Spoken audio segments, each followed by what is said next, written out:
Hello friends. स्वागत है आपका हमारे यूट्यूब चैनल स्टडी एरिया में और हमारी series class 11th NCERT geography India physical environment में। इंडिया फिजिकल एनवायरनमेंट में हम थे चैप्टर 4 क्लाइमेट में पार्ट 2 तक हमने कर लिया था, जिसमें हमने मैकेनिज्म देखी थी इंडियन मॉनसून की। अब हम बात करेंगे पार्ट 3 में नेचर ऑफ इंडियन मॉनसून के बारे में। Rhythm of seasons in India, कौन कौन से सीज़न होते हैं। सीज़न हमें पता है 4 होते हैं: winter season, summer season, onset of monsoon जिसे हम साउथ वेस्ट मॉनसून कहते हैं, and fourth one is retreating monsoon. इस वीडियो में ज़्यादा लंबी वीडियो ना बने, इसलिए हम इसमें 2 सीज़न को डिस्कस करेंगे, winter season and summer season, और बाकी का जो ऑनसेट मॉनसून है और जो रिट्रीटिंग मॉनसून है उसको हम नेक्स्ट वीडियो में कवर करेंगे। तो आइए शुरू करते हैं। इंडियन मॉनसून के बारे में पढ़ते टाइम सबसे पहले हम पढ़ेंगे nature of Indian monsoon. Indian monsoon का नेचर क्या है। सबसे पहले हम पढ़ेंगे ऑनसेट ऑफ मॉनसून के बारे में, उसके बाद हम पढ़ेंगे rain bearing systems and distribution of monsoonal rainfall. कहाँ पे कितनी मॉनसूनल रेनफॉल होती है, कहाँ पे ज़्यादा होती है और कहाँ पे कम होती है। और तीसरा नेचर में हम तीसरा पढ़ेंगे ब्रेक इन द मॉनसून। कुछ ब्रेक्स कभी कभार आ जाते हैं मॉनसून में, वो ब्रेक्स कैसे आते हैं, क्यों आते हैं और कब आते हैं। ये 3 चीज़ों के बारे में हम नेचर में पढ़ेंगे। तो आइए शुरू करते हैं। पहला nature onset of monsoon. We have discussed about the mechanism on previous video. हमने मॉनसून का मैकेनिज्म हमने पिछले वीडियो में देख लिया था, कैसे high pressure low pressure gradient बनता है और कैसे सरफेस से आती है मॉनसून और जेट स्ट्रीम का उसमें क्या रोल होता है। अगर आपने हमारी प्रीवियस वीडियो नहीं देखी है तो डिस्क्रिप्शन बॉक्स में लिंक है, आप प्लीज़ पहले वो देख लीजिए। अब मैकेनिज्म हमने देख ली है। मैकेनिज्म के बाद हम देखेंगे entry of monsoon into India. Entry कब होती है मॉनसून की इंडिया में और किस वेरी करता है रीजन टू रीजन। सबसे पहले जब साउथ वेस्ट मॉनसून की अगर हम बात करें, जो इस डायरेक्शन में आता है, सबसे पहले टकराता है केरला में, केरला की कोस्ट में, वेस्टर्न साइड ऑफ केरला यानी केरला कोस्ट, बाय 1 जून को। कहाँ, जून के पहले हफ्ते में ही टकराता है और भी फर्स्ट वीक के भी स्टार्टिंग में, यानी 1 जून के आसपास साउथ वेस्ट मानसून केरला की कोस्ट में कोलाइड करता है। उसके बाद करता है मुंबई एंड कोलकाता। मुंबई में करेगा और कोलकाता में, दोनों में 10 जून और 13 जून के बीच में करेगा। सबसे पहले केरला की कोस्ट में, उसके बाद एक साइड से यहाँ पे मुंबई में चले जाएगा और दूसरे साइड से आके कहाँ पे, कोलकाता यानी वेस्ट बंगाल में जाएगा। तो ये तो था entry of monsoon into India. अब हम पढ़ेंगे rain bearing systems and rainfall distribution. आपकी टेक्स्ट बुक में दे रखा है रेन बियरिंग सिस्टम के बारे में, तो वो क्या है। There are 2 rain bearing systems in India. 2 major rain bearing system है। वो कौन से है। पहला है originate in Bay of Bengal, causing rainfall over the plains of northern India. पहले है, देखिए, जो बे ऑफ बंगाल वाले रीजन में आता है। इस तरीके से अगर इंडिया का पेनिनसुला है तो मॉनसून की 2 यहाँ पे ब्रांच बन जाती हैं। एक सिस्टम ये वाला है बे ऑफ अरेबियन सी वाला, दूसरा है बे ऑफ बंगाल वाला। तो जो बे ऑफ बंगाल वाले में आएगा वो आएगा आपके वेस्ट बंगाल साइड से जाएगा, और नॉर्थ इंडिया में जो बारिश होती है, नॉर्दर्न प्लेन्स में हमें जो देखने को मिलती है, वो यही वाली ब्रांच की वजह से होती है। ये वाला सिस्टम होता है। कौन सा वाला, जो बे ऑफ बंगाल में ओरिजिनेट हो रहा है। और दूसरा सिस्टम, ध्यान दीजिए, दूसरा सिस्टम अरेबियन सी वाला है। वो कहाँ पे बारिश करता है, मेनली वेस्टर्न कोस्ट में करता है। Western Ghats rainfall is orographic in nature. अब दूसरा एक इंपॉर्टेंट पॉइंट है यहाँ पे, वेस्टर्न घाट की जो रेनफॉल होगी वो ऑरोग्राफिक होगी नेचर में। अब ऑरोग्राफिक से क्या मतलब है, ऑरोग्राफिक रेनफॉल आपको पता है कैरेक्टरिस्टिक क्या होती है, यानी जब वेस्टर्न घाट्स के माउंटेन है, मॉइस्चर लेके हवा यहाँ पे आएगी, ऊपर चढ़ जाएगी और यहाँ पे फॉर्मेशन करेगी क्लाउड का, और उसके बाद जो इसका विंडवर्ड साइड होगा वहाँ पे रेनफॉल कर देगी पूरा, और जो लीवर्ड साइड होगा वहाँ पे रेनफॉल नहीं होगी। तो यह है वेस्टर्न घाट की जो रेनफॉल होगी ऑरोग्राफिक होगी नेचर में। माउंटेनियस एरिया में हमें भी वैसे भी देखने को कौन सी रेनफॉल मिलती है, ऑरोग्राफिक, यानी माउंटेन से चढ़कर, माउंटेन की सरफेस से चढ़कर हवा में जाके क्लाउड बनाएगी और मॉइस्चर अपना गिरा देगी। तो ये तो थे rain bearing system. Rain bearing system में हमने देखे थे 2 ब्रांचेस। अब हम यहाँ पे देख लेते हैं 2 ब्रांचेस कौन से हैं। देखिए, हमें पता है कि यहाँ से आता है आपका इक्वेटर से जब ऊपर को जाती है, ये इक्वेटर से जब ऊपर को जाएगी तो इस तरीके से आती है मॉनसून। अब जो यहाँ पे अरेबियन सी है और यहाँ पे बे ऑफ बंगाल है, जो यहाँ पर से इंडिया में एंटर करेगी वो तो हो जाएगी अरेबियन सी वाली ब्रांच वाले सिस्टम जो हमने देखा था, और जो यहाँ पर से आएगी ये वाला, इसको हम कहते हैं बे ऑफ बंगाल वाली ब्रांच। इसलिए जो ये पेनिनसुला वाला रीजन है ये दो पार्ट में डिवाइड कर देता है मॉनसूनल विंड्स को। अब देखते हैं ब्रेक इन द मॉनसून।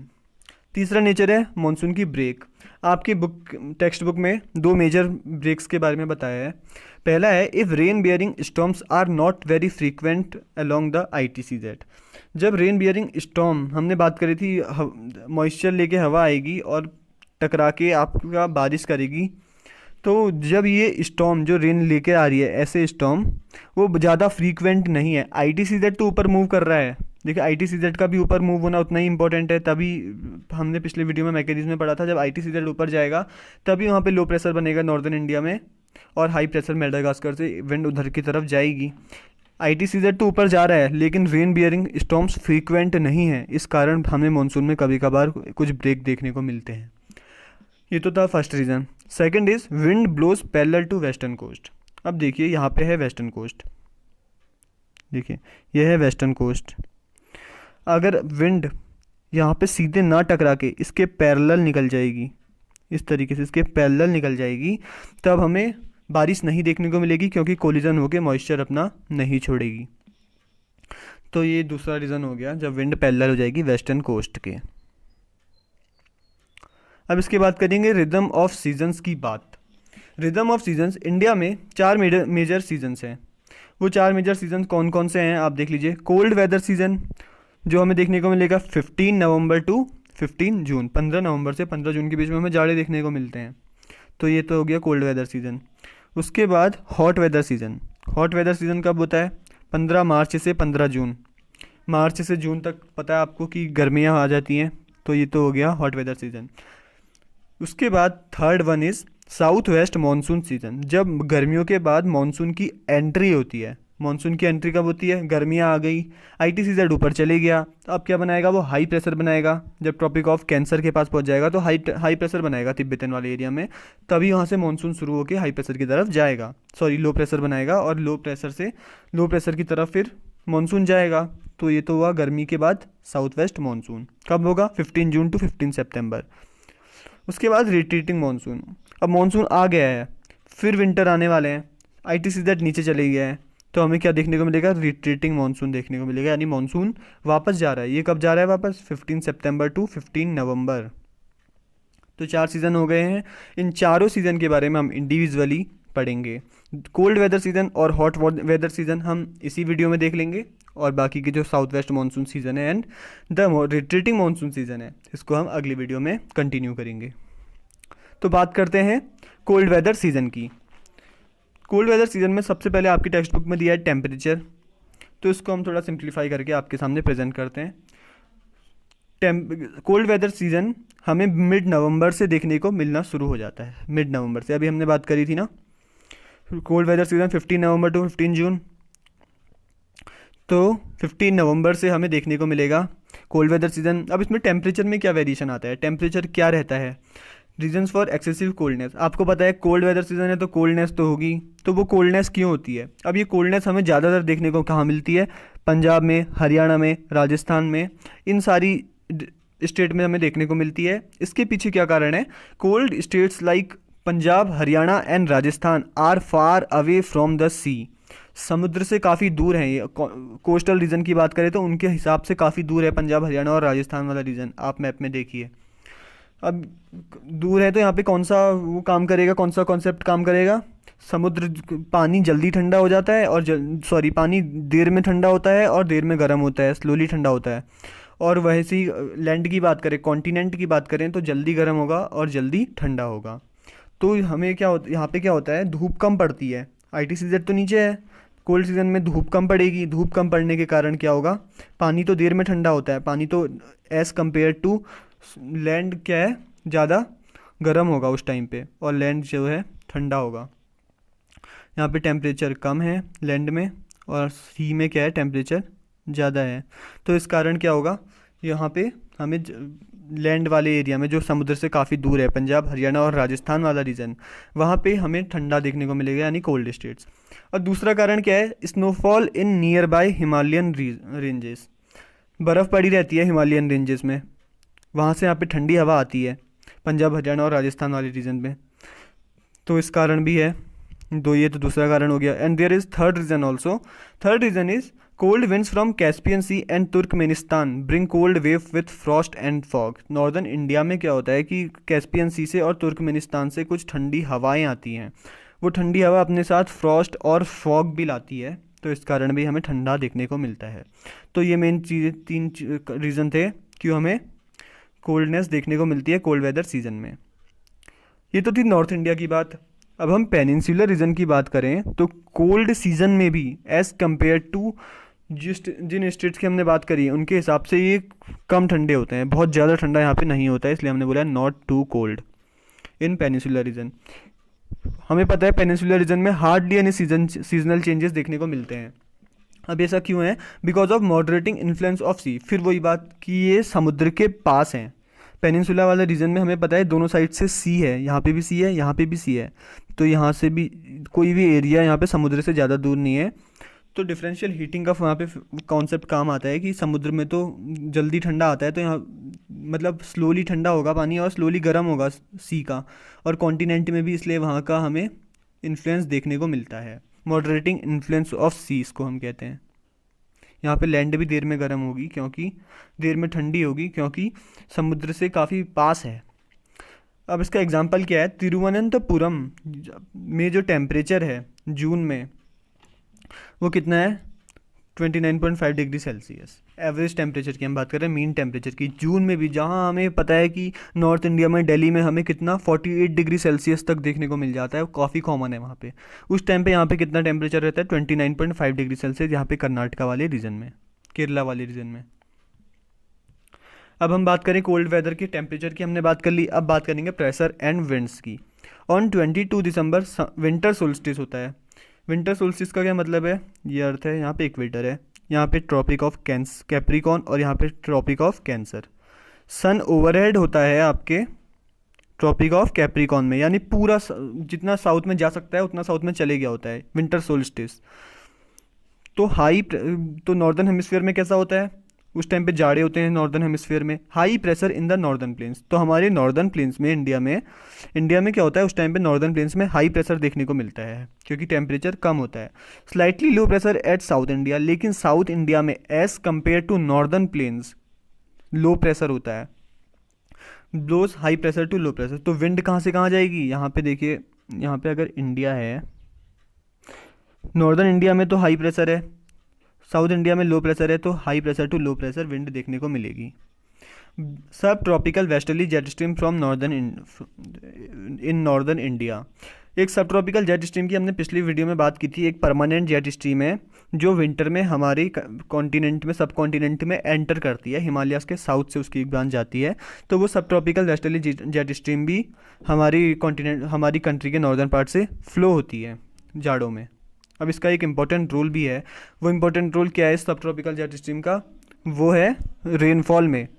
सब tropical western jet stream brings western disturbances from Mediterranean sea towards the north India. अब जो सब ट्रॉपिकल जेट स्ट्रीम आ तो रही है नॉर्दर्न साइड से, ये है देखिए नॉर्दर्न पार्ट हमारी कंट्री का, और यहाँ से आ रही है सब ट्रॉपिकल जेट स्ट्रीम। सब ट्रॉपिकल जेट स्ट्रीम जब आ रही है तो अपने साथ क्या ला रही है, ये मेडिटेरेनियन सी का वेस्टर्न डिस्टर्बेंस ला रही है वेस्टर्न साइड से, इसलिए हम कहते हैं वेस्टर्न डिस्टर्बेंस।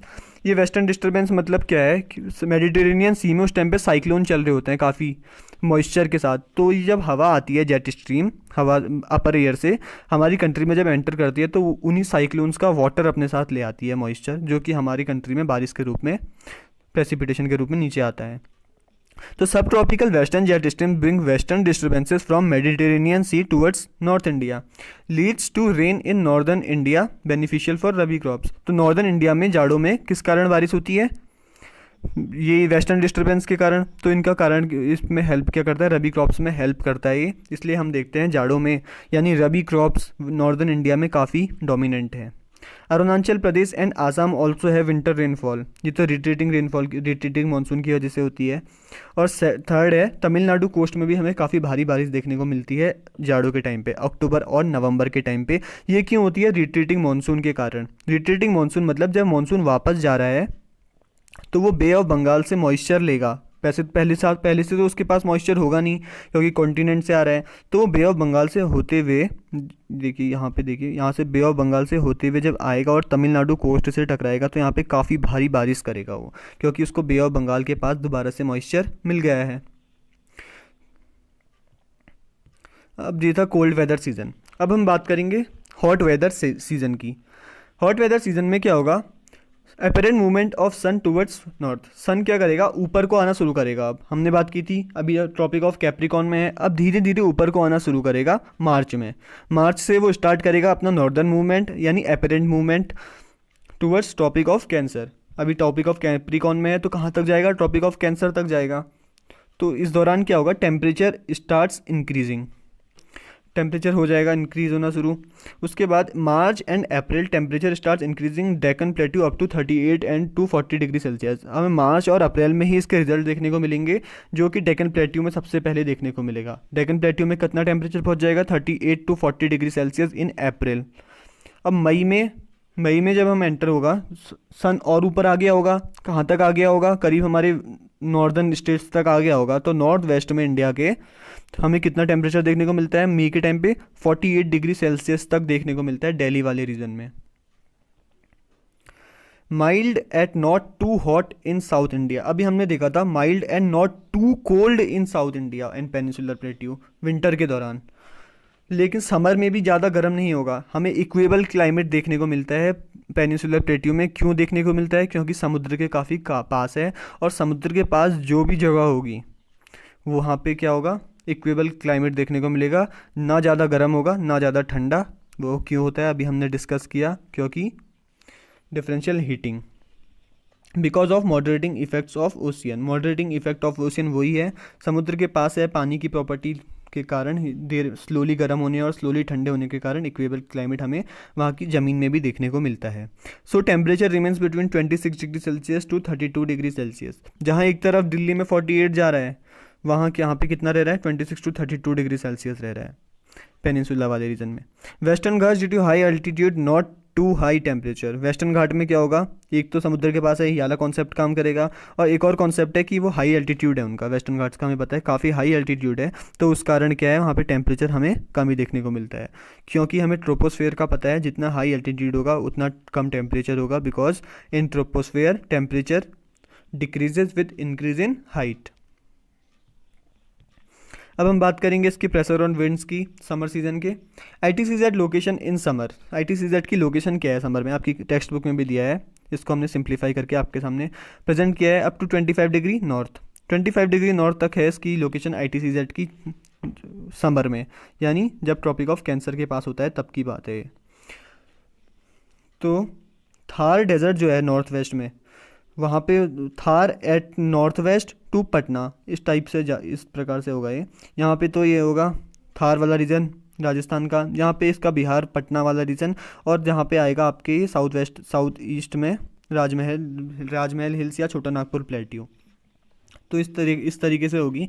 तो अब यहाँ पे जो है हमने नॉर्थ वेस्ट की बात करी, यहाँ पे आपकी यहाँ पे इस टाइम पे चलेगी एक ड्राई विंड चलेगी नॉर्थ ईस्ट में। इसके ड्राई विंड, इसको हम कहते हैं लू। आफ्टरनून के टाइम पे चलती है ये, दिन के टाइम पे एक लू आपने सुना भी होगा, नॉर्थ इंडिया में काफ़ी कॉमन टर्म है। ये एक लोकल विंड है जो गर्मियों में हमें देखने को मिलती है, दिन में देखने को मिलती है, एंड मिडनाइट तक ये कम से कम ठहरती है।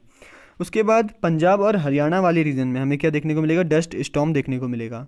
ये हम विंड की बात कर रहे हैं जो समर में हमें इंडिया में देखने को मिलती है। एक लू हो गई, डस्ट स्टॉर्म हो गई, और हमें बीच में इसके ITCZ के बीच में कभी कभार एक मॉइस्चराइज विंड आके मिल जाती है। यहाँ पे मॉइस्चराइज विंड की मिलती है क्योंकि यहाँ पे तो लो प्रेशर है, इस टाइम पे लो प्रेशर की बेल्ट है ये। यहाँ पर से नीचे से एक मॉइस्चराइज पानी लेके विंड आएगी, और यहाँ पे है आपका बिना पानी वाली विंड।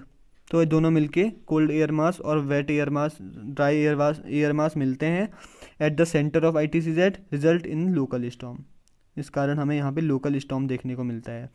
ये लोकल स्टॉर्म समर में काफ़ी सेंट्रल इंडिया में काफ़ी कॉमन होते हैं। तो इस वीडियो में हमने बात की summer season and winter season की। अब हमारे 2 सीज़न और बचते हैं और क्लाइमेटिक रीजन इंडिया के बचते हैं, तो उनके बारे में हम अगली वीडियो में डिटेल में बात करेंगे, जो कि है retreating monsoon and south west monsoon. Video अच्छी लगी हो तो लाइक कीजिए, शेयर कीजिए और हमारे चैनल स्टडी एरिया को सब्सक्राइब कीजिए। Thank you.